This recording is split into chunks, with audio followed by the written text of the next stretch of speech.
Еліміздегі ең бірінші тұңғыш спорттық арна Казспорт телеарнасында өздеріңізбен қайта іздесіп отырмыз. Эфирде көкпар, және бұл жай көкпар емес, әлем чемпионаты. Бұл әлем чемпионаты бүкіл көкпардың тарихында алғаш рет қазақ жерінде ұйымдастырылып отырғаны біз үшін мәртебе. Ең тартысты, ең қызықты бәсекелердің бірі дәл қазір орын алады. Астанада ауа райы 25 градус жылылықты көрсетіп тұр. Қырғызстан Республикасының құрама көкпар командасы мен Монғолияның құрама көкпар командасы арасындағы тартысты бәсеке. Дәл қазір серке тастау рәсімі, және ол серке тастау рәсімі ұлттық спорттың ардагері саналып кеткен, Қазақстан Республикасына еңбегі сіңген жаттықтырушы, КСРО-ның көкпардан 9 дүркін чемпионы Әбілқан Дауылбаевқа тиесілі. Ал ортадағы төрешілер дәл осы ойынға төрелік ететін Ақылбай Манкеев, Жанбатырбек Мұсаев, Нұрлан Дудай, Темірхан Иманғалиев және Рыскелді Байтасов бар. Ортада өздеріңіз көріп отырсыздар Ақылбай Манкеевті, халықаралық дәрежедегі төреші, және барлық төрешілер Қазақстан Республикасының төрешілері. Міне серкенің ауырлығында сөз жоқ. Аттың белі қайысып бір жаққа қарай келе жатыр. Және 70 жасар ақсақал Әбілқан Дауылбаев, қараңыздар, шыққандай тамаша. Әлі күнге дейін тақымы тастай балуан, жасы 70-тен асып 80-ді алқындақ балса да, Әбілқан ақсақал осылайша әлі күнге дейін серкен тақымға басып жүр. Бізге естілмейтіні өкінішті әрине десек те, Әбілқан ағамыз дәл қазір барша көкпаршыларға өзінің батасын берді. Және Алла жар болсын деген тілек айтқаны бізге түсінікті. Сонымен дәл қазір екі мемлекеттің әнұраны біздің назарда.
Монголияның мемлекеттік әнұраны аяқталды.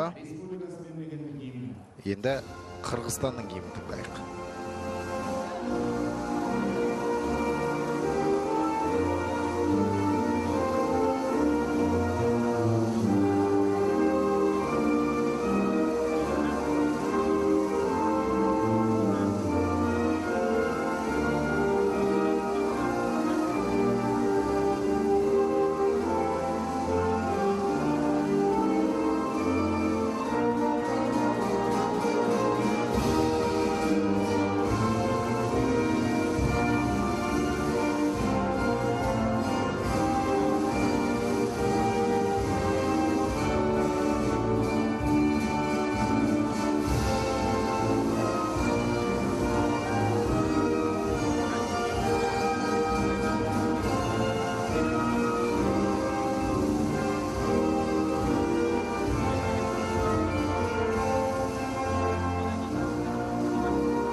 Қырғызстан Республикасының жанкүйерлері өте көп. Арнайы Қырғызстаннан келіп, дәл осы Қырғыз Республикасының құрама көкпар командасының әлем чемпионатындағы ойынын тамашалауға келгендер жеткілікті.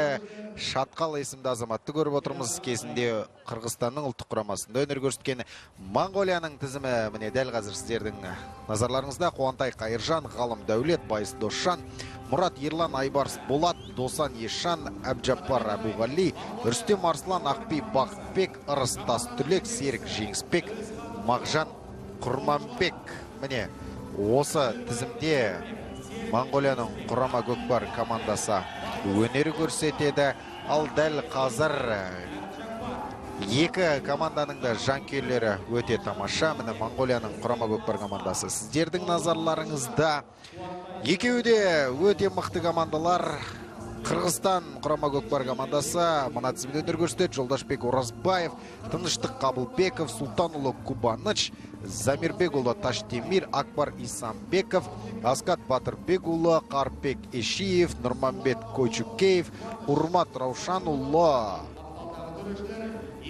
және Мелісбекұлы Нұржан Тыналиев және Анарбекұлы Сейтбек. Бәсеке басталды, құрметті көрермен. Ортадағы төреші Ақылбай Манкеевтің ысқырығынан кейін қараңыздар қандай тартысты бәсеке. Алғашқы минуттардан-ақ шіркін-ай десеңізші, кәдімгі талас, тартыс, серкеге жете алмай жатыр қос команданың жігіттерде. Қырғызстанның мықты екенін айтпаса да түсінікті. Аттың үстінде жүрген жігіттер баршасы да. Қырғызстанның үш нақты өздерінің турнирлері бар. Қырғызстанның чемпионаты, президент кубогы және жеңіс күніне арналған республикалық турнирлері. Бұл жақта кәдімгі Азия чемпионаттарына көптеген енді халықаралық жарыстарға бергісіз турнирлердің бірі десек болады. Өте тартысты өтеді. Жамбыл облысынан, оңтүстік Қазақстан облысынан біздің бауырларымыз арнайы барып тамашалайтындай қызықты дәрежеде өтеді және сондай жігіттердің арасынан іріктеліп алынған құрама биыл әлем чемпионатында Астана төрінде өнер көрсетуде және көбісі дәл қазір Қырғызстанның Талас облысының жігіттерінен жасақталған. Өйткені биылғы чемпионаттарында Талас облысы бірінші орын жеңіп алған болатын. Мүшелбай Мейрамбек, Моңғол Халық Республикасының құрама көкпар командасының бас бапкері сіздердің назарларыңызда болды. Міне Ақылбай Манкеев халықаралық дәрежедегі төреші. Ал Монголияның жігіттерінде аса бір осал команда деп айту олақтық болса керекті, өйткені күнделікті тіршіліктерінде үйірдің ішінде жүрген шу асауды жалын тартып мініп бастықтырып алып ары қарай көкпар шоу бәйгесіне қатыса беретін жігіттер күнделікті тұрмыстарында бұл көкпар бар бұл жігіттердің, сондықтан да екі команданың әлеуеті тең десек болады. Енді осы жерде баптары келісіп тұр екеуінің де, былайша айтқан кезде бағы жанғана жеңіске жетеді. Команда екеу, жеңіс біреу. Сондықтан шын мықты осы бәсекеде анықталатын болады. Бәсекенің 2 минуты өте шықты. Бірақ ортада жекпе-жек сайыса дәл қазір орын алатын болады. Және жекпе-жекке қос команданың ең мықты аттары мен ең беделді ойыншылары ортаға шығатынын өздеріңізде жақсы біліп отырсыздар. Жекпе-жек және басталды, құрметті көрермен.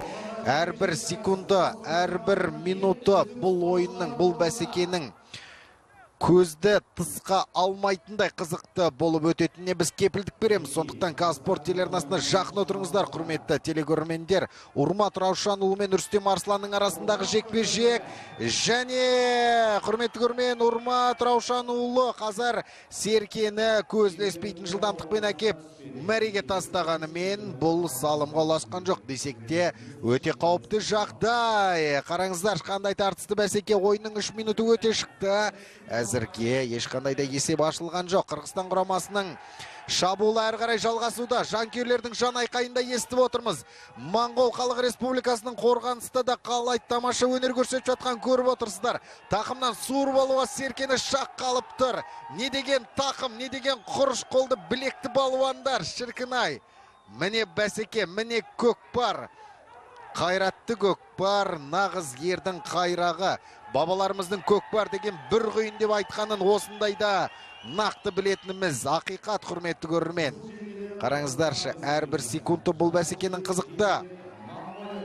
Және Қырғыз Халық Республикасынан келген ағайындардың әзірге шабуылы толастар емес. 5-ші нөмірдегі Иманбеков қазір әрі қарай шабуылды ұластыруға дайын. Серкен жерге түсіріп алды. Кімнің тақымында қалар екен Серке? Қырғыздар Серкені бірінші болып тақымға басама, әлде Моңғолиядан келген қандас бауырларымыздың тақымында кетеме? Міне тартысты бәсеке. Ат жалын тартып мінген әрбір қырғыз қазақ баласы осылай ақ көкпар тартса керекті. Шіркін-ай, қандай бәсеке десеңізші.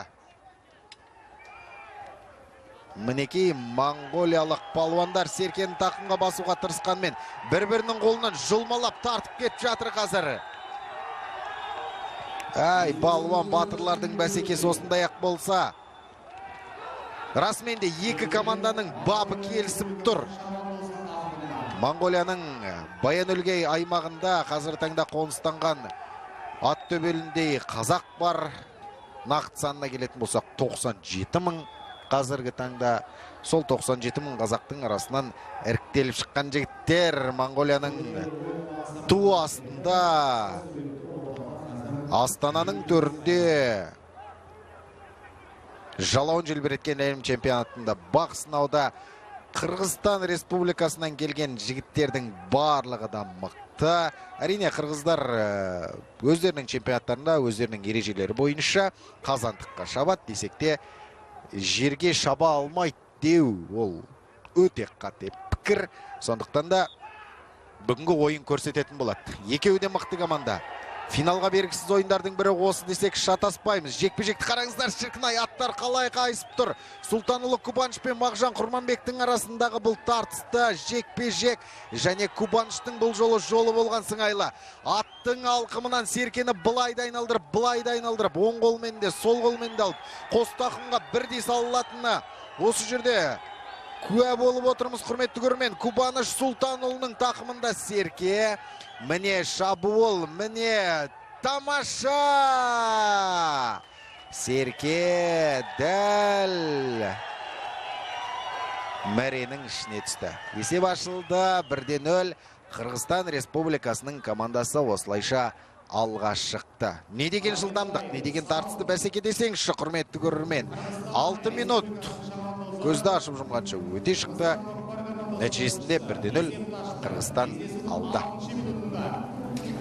Да, в самом деле, Каирхан, мне даже неудобно было прерывать твой красивый репортаж, как ты преподносил эту игру, национальную нашу игру Кокпар для телезрителей телеканала Каспорт. А мы говорим вам еще раз здравствуйте, потому что уже виделись и слышались мы в эфире нашего телеканала. Это третья игра первого чемпионата мира по Кокпару, первого дня. И сборная Кыргызстана и Монголии нашему вниманию. Вы видите, с каким трудом сборная Кыргызстана сумела забить все-таки на 6-й минуте гол своим соперникам из Монголии. Ну а по составу вы поняли, что в сборной Монголии играют наши братья-казахи. Приехали они из Баян-Ульгийского района, и здесь они представляют Монголию. Но мы-то знаем, что и будем болеть, конечно же, за спортсменов с казахскими именами и фамилиями. Ну а их соперники, одни из самых грозных, можно сказать, также фавориты наравне с хозяевами чемпионата казахстанцами. Сборная Кыргызстана сейчас забили они второй гол, свои ворота, но, как вы знаете, по новым правилам Кокпара должны они попасть в этот круг, море, как его называют. И Асхат Батырбекулы, герой сегодняшнего дня, забивает он второй гол. И счет становится уже тяжелым, потому что видели мы сегодня, с какими разгромными результатами побеждали та же Россия, команду Венгрии. Сборная Казахстана показала очень хороший мастер-класс своим гостям из Афганистана. Ну а сейчас Кыргызстан-Монголия, одно из ярких принципиальных противостояний первого соревновательного дня. Тем временем судья матча Ахлбек Манкеев, сам в прошлом известный кокпарист, который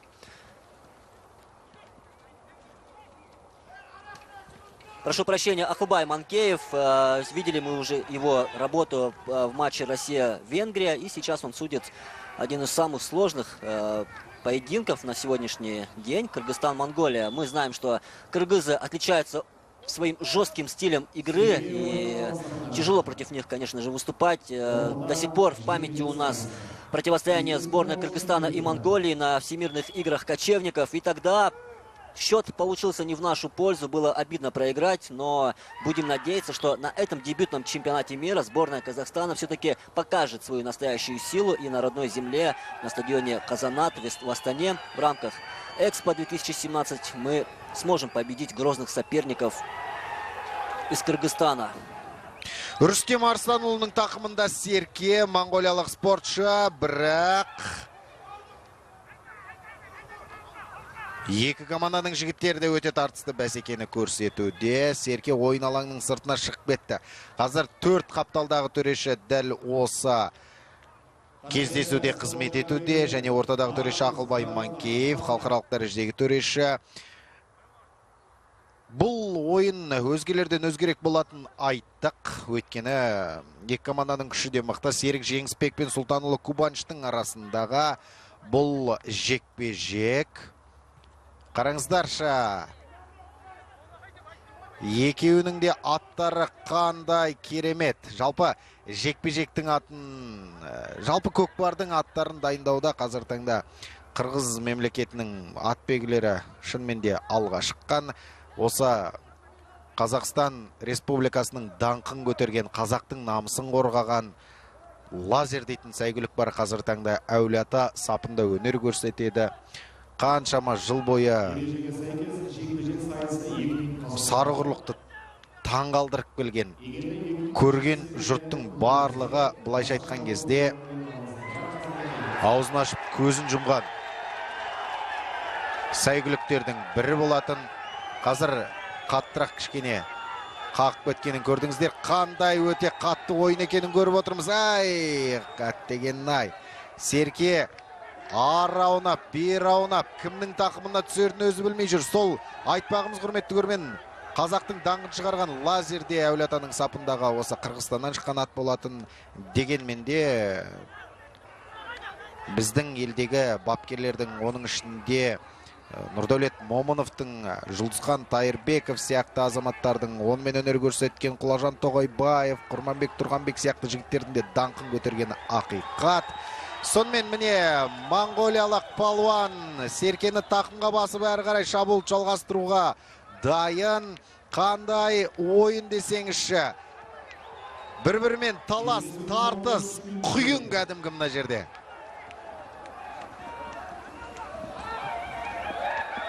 Аттың алқымымен келіп қаққан кезде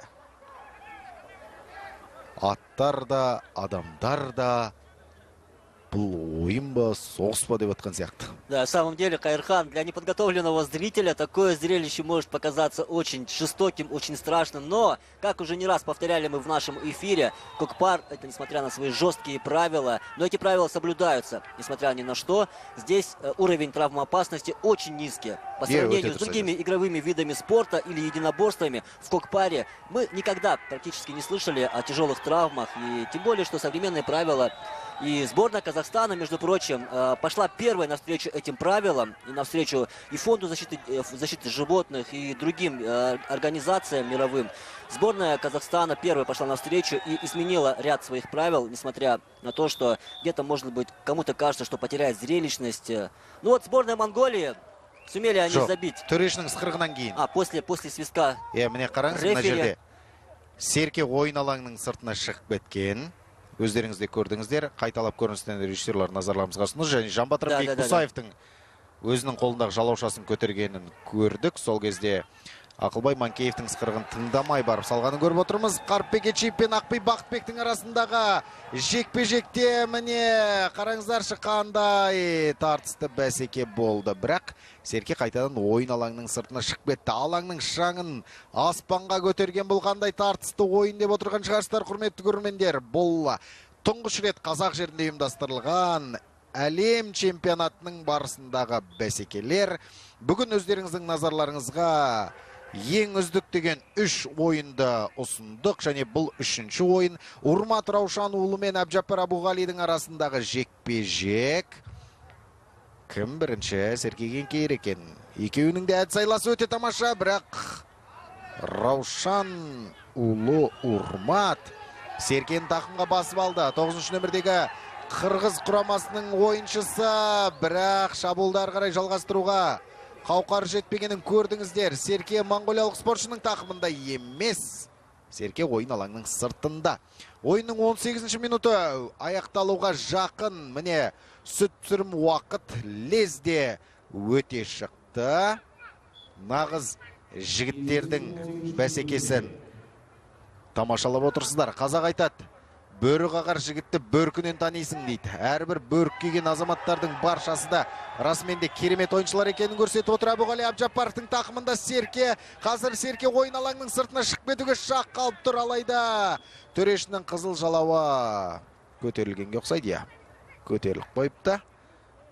Демек, ортада жекпе-жек сайысы болады деген сөз. Екі команданың жігіттері де жан беріп, жан алып ойын көрсетіп жатырғанын өздеріңізде көріп отырсыздар. Бізге де өте тартысты бәсеке. Дәл осы жерде Серке ойын алаңның сыртына шығып кеткен екен. Сол кезде қапталдағы төрешінің қызыл жалауы көтеріле қалған. Ойынның аяқталуына, яғни бірінші кезеңнің аяқталуына небәрі 20 секунд қана уақыт қалды. Төрешінің ысқырығын күтіп тұрған жанкүйер жоқ, бірақ әрі қарай ойын жалғаса берсе екен деп отырмыз. Десек те бұл ережеге сәйкес әрбір кезең 20 минутқа ұласуы тиісті. Ал қырғыз ағайындар, айырқалпақты ағайын деп айтамыз, өз мемлекеттерінің ережесіне сәйкес 3 кезең бойынша өнер көрсетеді. Бірінші кезеңнің уақыты аяқталды. Төрешінің ұзақтан шалынған ысқырығы естілді. Демек, бірінші кезең өз мәресіне жетті деген сөз. Және 2-0 есебімен Қырғызстан құрамасының Көкпар командасы алда келе жатыр. Ең бастысы, құрметті көрермен, осындай тамаша ойын сыйлаған Монғолияның құрама командасына да, Қырғыздың құрама командасына да шын жүректен алғысымызды айтамыз. Құрметті көрермен, айызғанып көру деген осы болса керекті.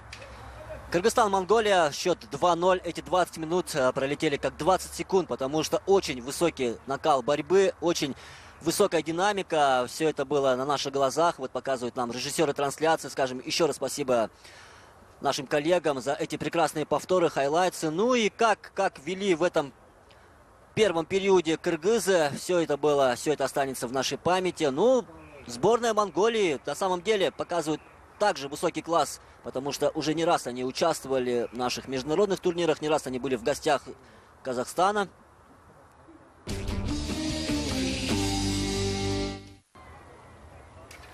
Уважаемые друзья, уважаемые телезрители телеканала Каспорт, вашему вниманию первый чемпионат мира в истории мирового кокпара, и проходит он на ипподроме Казанат в столице нашей страны, в Астане, в рамках Экспо 2017. Сейчас сборные Кыргызстана и Монголии определяют сильнейшего в своей группе. Напомню вам еще раз, что 11 команд борются за звание сильнейших, и даже спортсмены ковбои из Соединенных Штатов. Мы увидим, конечно же, их игру в нашем эфире. Всего проходят по 6 противостояний в день, и 3 из них самые интересные, самые лучшие мы показываем в эфире телеканала Каспорт. Сегодня мы видели, как Россия победила Венгрию, Казахстан, Афганистан, и сейчас Кыргызстан пытается удержать свою победу, ну и, может быть, увеличить счет в противостоянии с монгольскими кокпаристами.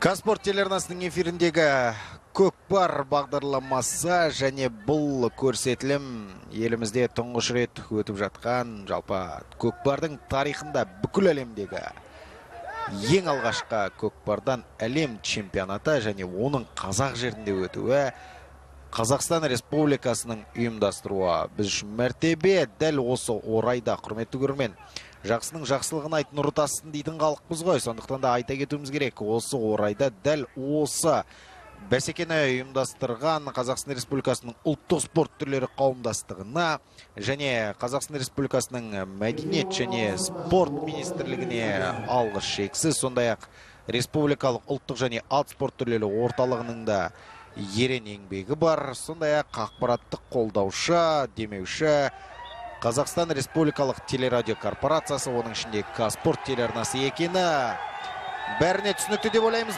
Монголияның құрама көкпар командасының шабуылы, бұл қалай аяқталар екен? Қараңыздаршы, міне мәреге жақындады. Әттеген-ай!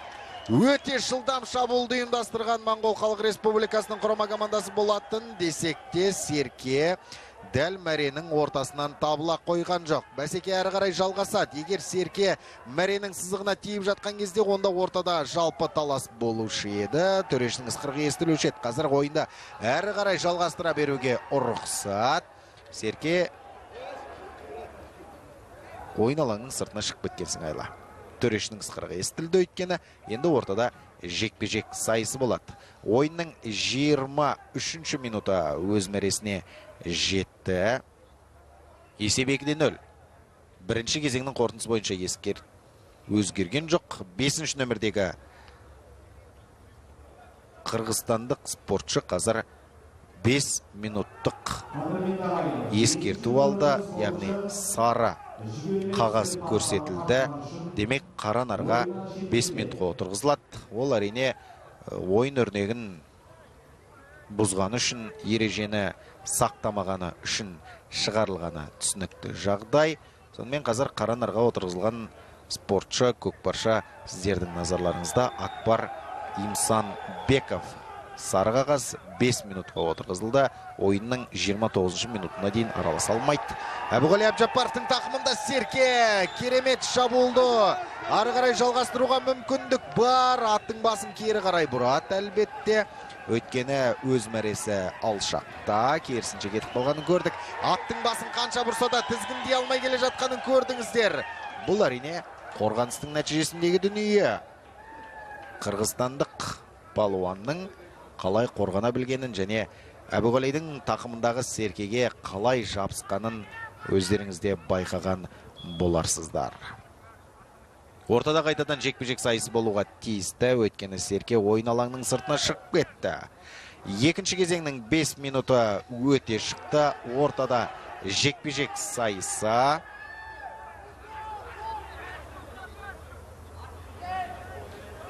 Бір-бірін бағып тұр.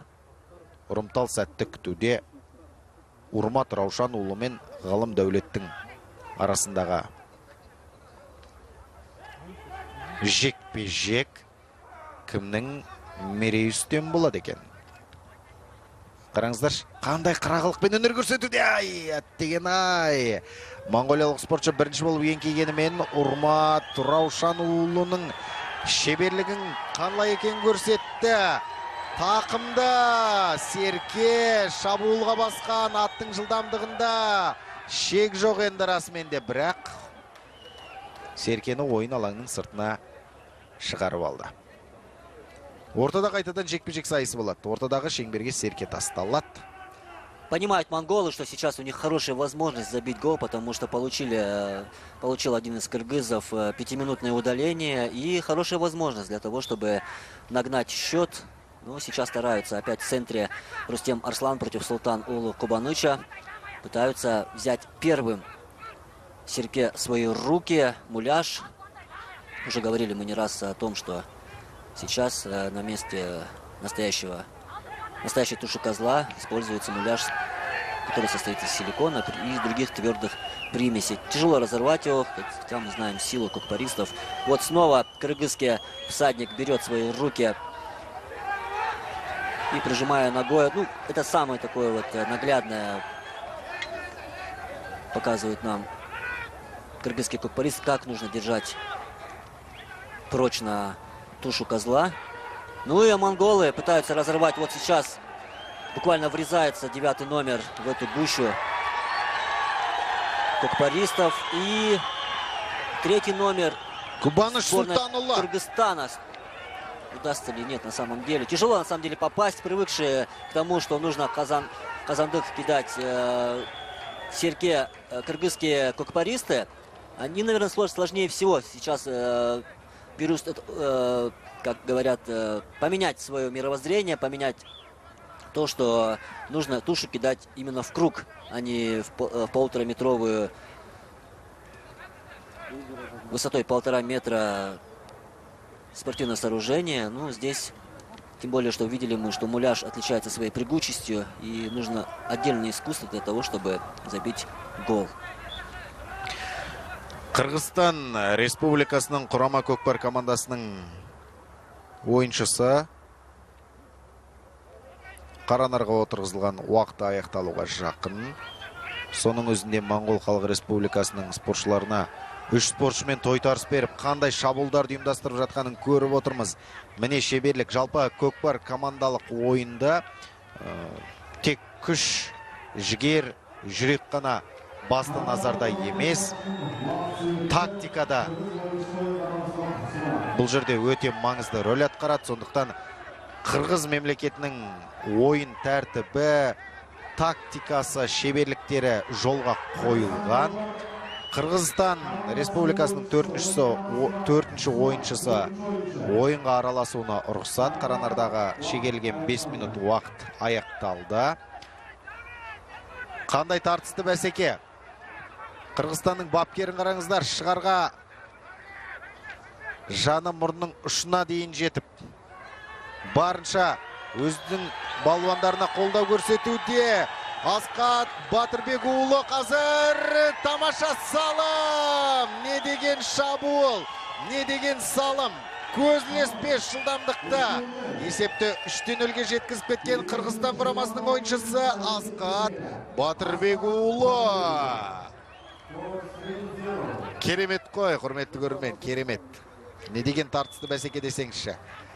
Аттарының жылдамдығына енді сөз жоқ. Айтылмаса сөздің атасы өледі.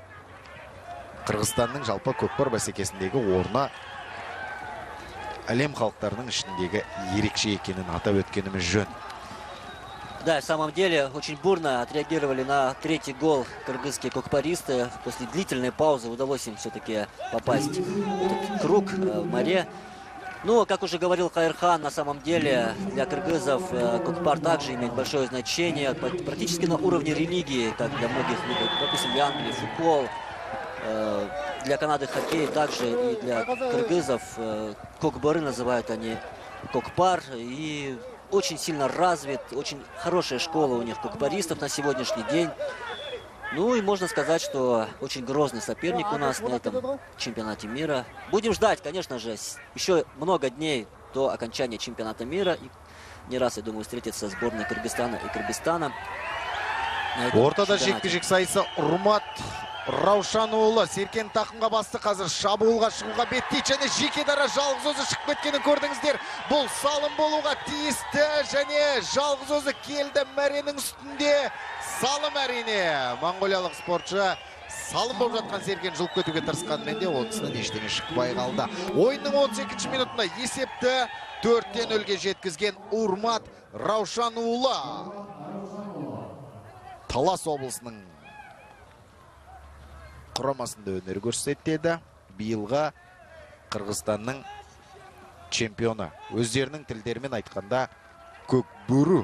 Сол Көкбөрінің чемпиондық атағын жеңіп алған Қырғызстанның спорт шебері Көкпардан талантты ойыншы ғой.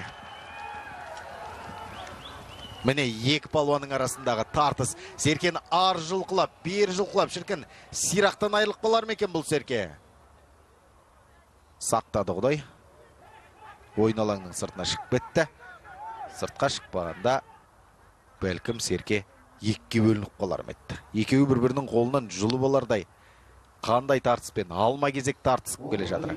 Ойынның 34-ші минуты өз мәресіне жетті. Урмат Раушанұлы мен Әбжаппар Әбуғалидің арасындағы жекпе-жек. Тағы да Урмат өзінің шебер ойыншы екенін көрсетті және астындағы торы қасқасы да үстіндегі палуанға қандай жағдай жасап берді десеңізші. Әбуғали Әбжаппаров қолын үзген жоқ әлде Серкеден. Бірақ командалық әріптестері Қырғызстанның жүйелі қалай ойнау керек екенін көрсетуде. Урмат Раушанұлының тақымында Серке. Урмат Раушанұлы бүгін ерекше есте қалатын ойыншылардың бірі болып тұр. Әрі қарай шабуылды жалғастыруға барын салып жатқанымен де Моңғол Халық Республикасының қорғаушылары да тамаша өнер көрсетуде. Жеке дара шығуға мүмкіндік бар, бірақ дәл қорғанға кеп қадалып қалды ғой енді. Урмат Раушанұлы аттың басын ары бұрып, бері бұрып, қандай қайым атының басы. 11-ші нөмірдегі Тыналиев қазір Серкені тақымға басты. Жаңа шабуыл ұйымдастыруға беттейтін болады. Бәсекенің аяқталуына небәрі 5 минут қана уақыт қалды. Есеп 4-0. Қырғызстан Республикасының құрама көкпар командасы алда келе жатыр. Қай жақтан шабуылдаса екен деп тіпті пысқыртта қарап жатқан жоқ сияқты ма қалай өзі? Міне, жаңа шабуыл ұйымдастыруға мүмкіндік бар. 2 қорғаушы, 3 қорғаушы артта қалды. Алда бір-ақ ойыншысы бар. Қырғыз мемлекетінің спортшысына қарама-қарсы өнер көрсететін және қайтадан жетіп алғанын көріп отырсыздар. Серкені тақымға басып әлі жүр Қырғыз шабуылшысы. Аттың алқыммен ар соғып, бер соғып, міне Моңғол Халық Республикасының азаматтары Серкені ойын алаңның сыртына шығарып жіберді. Енді ортада жекпе-жек сайысы болуға тиісті. Міне Қырғызстандық бапкерді сіздердің назарларыңызға көрсетті.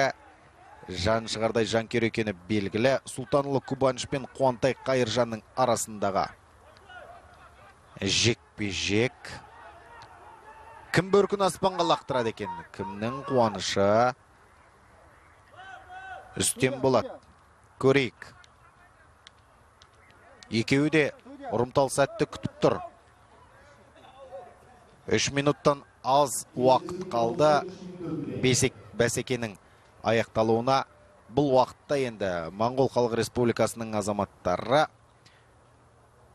қуып жете алмас түсінікті ғой 4 салымда. Десек те мәресі бұл жолы бос қала ма екен? Олжасыз болды деп айта алмаймыз. Бұл көкпардан аман шығудың өзі олжа. Ұлттық спорттың ақсақалы Нәби Бомынов айтпақша. Міне, жанкүйерлер төрешінің әділдігіне риза болып қол шапалақтап отыр. Қайыржан 5 минуттық қаранарға отырғызылды. Яғни ойын соңына дейін алаңға шықпайды деген сөз.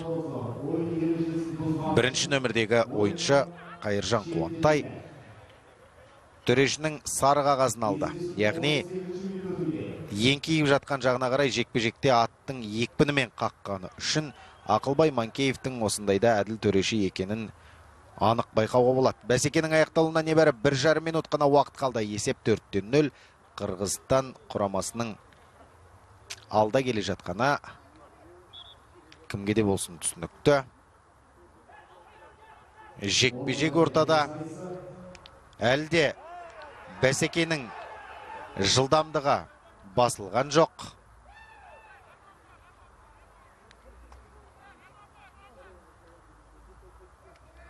Жекпе-жекте кімнің мерей үстем болады екен? Көз алмай, тіпті кірпік қақпай тамашалайтын ойын.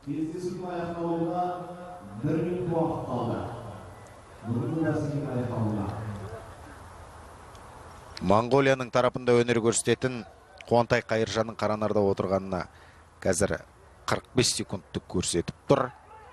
Бәрі де сіздердің назарларыңызда. Айшықты дүние, айқын нәрсе. Енді кішкене уақыт созуға Қырғыз құрамасына болады. Бәсекенің аяқталуына небәрі жарты минут уақыт қалды. Соның өзіне міне Қырғыз құрамасының жігіттері Серкен жерден көтеруге барынша тырысып бағуда. Ақылбай Манкеевтің ысқыруына шақ қалған тұста Серкен жерден көтерілді, бірақ қайта құлады. Енді дәл осы жекпе-жектен кейін төрешінің ысқырығы естілетін сыңайлы. Қалай болар екен Қырғыз құрамасының жекпе-жек атымына? Күрең қасқаның қандай шебер екенін көріп отырсыздар. Асықпай Серкен тақымға басуға мүмкіндік бар, бірақ бәсекенің аяқталуына небәрі санаулы секундтар ғана қалды. Төрешінің ысқырығы естілуі мүмкін. Әлде шабуылды соңына дейін жеткізер ме екен?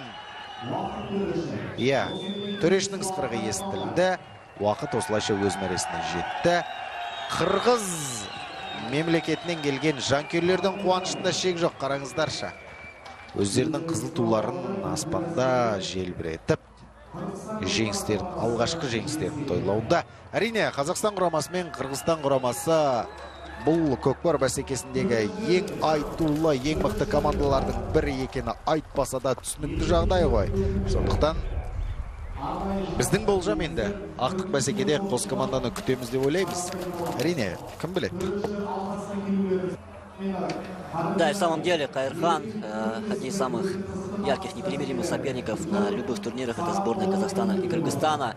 Ну а мы хотели бы, пока вот уже есть такая небольшая пауза, выразить благодарность на самом деле тем людям, фанатам национальных видов спорта, которые своими силами, своей любовью ко всему национальному пытаются продвигать кокпар на мировую арену. И несмотря на то, что сейчас эфир телеканала Каспорт насыщен спортивными событиями, это и Универсиада 2017, это и чемпионаты мира по борьбе, по боксу, по дзюдо. В любом случае кокпар занимает свое достойное место в эфире телеканала Каспорт. И за это стоит сказать только спасибо всем тем, кто любит и занимается этим видом спорта. Құрметті көрермен, өздеріңізбен Каспорт телеарнасының эфирінде ертең қайта қауышатын боламыз, сондықтан амандықта тілдескенше дейміз.